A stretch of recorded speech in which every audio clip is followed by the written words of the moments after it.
Paps, mga motor, ang topic natin ngayon ay yung ating dolphin na tapaludo. Ginawa nating yung pinalit natin kasi kinuha natin yung parang palikpik niya, mga Paps, kasi pangit na, kasi luma na rin para dito sa Bajaj natin kasi kinakainan niya yung aking telescopic. So siguro papalighten ko na lang din to, kukunan ko na lang din ng video. Tapos ipapakita ko sa inyo kung paano mag-lighten ng ating telescopic.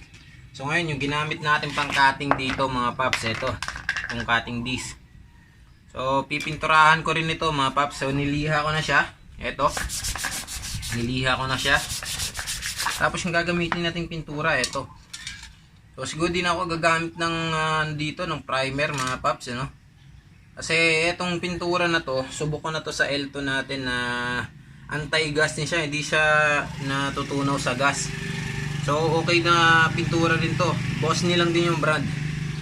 At saka mura lang din dito, mga kapaps, Talik sa makina ng L2 natin at okay naman yung kinalabasan.